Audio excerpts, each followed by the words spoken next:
All right, welcome to The Explainer. Today, we're diving into the life of Ronald Reagan, and what a story it is. It's one of these incredible transformations where you'll see it's almost impossible to separate the man from the myth and, well, from the performance. And this quote from an old Western movie, it just gets right to the heart of the matter, doesn't it? It perfectly captures the central theme of Reagan's entire life. This powerful, often really blurry line between what actually happened and the heroic stories we want to believe. So to really understand the performer, we've got to go back. We need to see how the character was formed in the first place. And for Reagan, that story, it all starts with a childhood that was just full of these really powerful contradictions. I mean, just look at the sheer contrast here. You've got his mother, Nell, who was this devout Protestant, a teetotaler. People called her saintly and cheerful.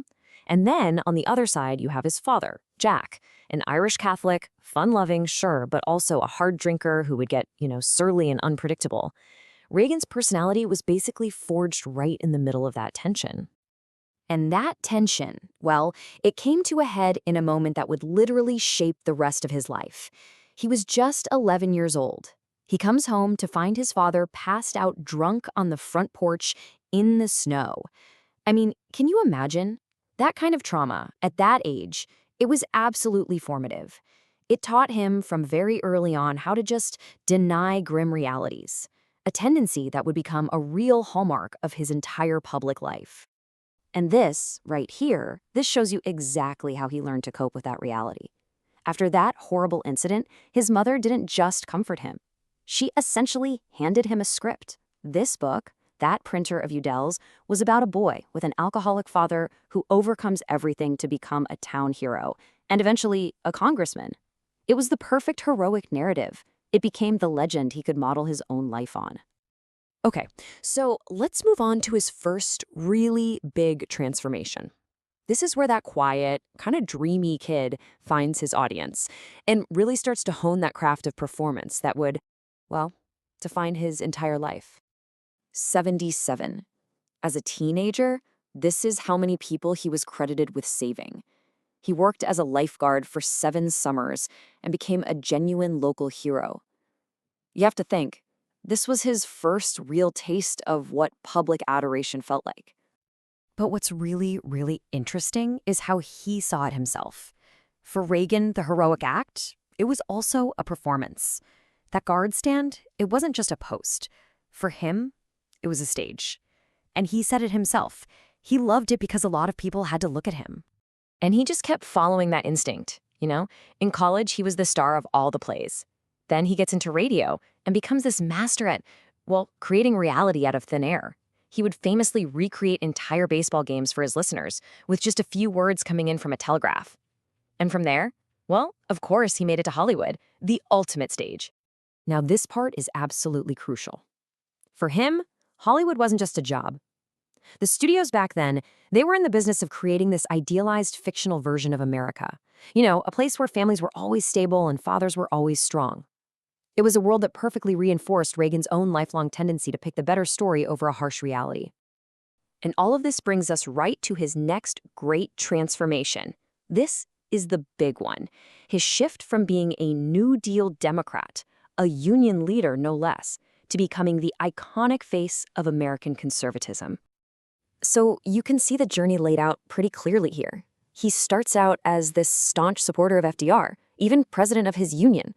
But then, in the 50s, he gets this job as a spokesman for General Electric, and as he tours the country, he starts honing this conservative, anti-government message. By 62, he's officially a Republican, and just 2 years later, he bursts onto the national political scene with that famous speech for Barry Goldwater. So what fueled this big change? Well, a big piece of the puzzle was what he was reading. During his military service, apparently he would just devour every single issue of Reader's Digest. At the time, it was the most popular magazine in the country, and he just soaked up its very conservative worldview. And then he'd turn around and share those ideas with anyone who would listen. Okay, so let's get into the final act. This all culminates in his most famous role, the role of a lifetime, President of the United States. And this is where you really see performance and policy just become one and the same. His political performances, they could be incredibly potent and sometimes really controversial. Take this, for example. He kicks off his 1980 presidential campaign with a speech at the Neshoba County Fair. Now, this was very close to the site of an infamous civil rights murder. So for his critics, hearing him talk about states' rights there, they saw it as a very clear, coded message, a performance for a very specific audience. And this fits perfectly with his whole life, right? He approached the presidency itself almost like an actor preparing for a role. In his view, the nitty-gritty details of managing the government, that could be left to his staff. The real work, the main business of being president, was all about symbolism, communication, and most importantly, making people feel a certain way about their country. And as a Cold War hawk, he was an absolute master at this. He cast the entire conflict in these really dramatic, morally black and white terms. He wasn't just talking about geopolitical rivals. No, he called the Soviet Union an evil empire. He framed the whole thing as a simple, powerful story, good versus evil. And yet, this is where the character gets so complex. Because just a few years after that famous evil empire speech, this is the same guy who sat across from the Soviet leader, Mikhail Gorbachev, and came this close to agreeing to the most radical arms control proposal in history. We're talking about the complete elimination of all nuclear weapons. It absolutely shocked his own hardline advisors. And that kind of contrast, that gap between the rhetoric and the reality, it really defined his whole presidency. Think about it.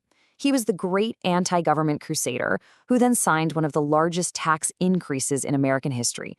He was the icon of family values who had deeply strained relationships with his own kids. Time and time again, the performance and the reality, they were just miles apart. So at the end of the day, we're left with this one big question. And it brings us right back to where we started. Was Ronald Reagan's greatest role simply playing the character of Ronald Reagan? Was it the legend that he crafted, the hero, the performer, the eternal optimist, that ultimately mattered more than all the complicated facts? You know, the answer to that question? Well, that is his legacy.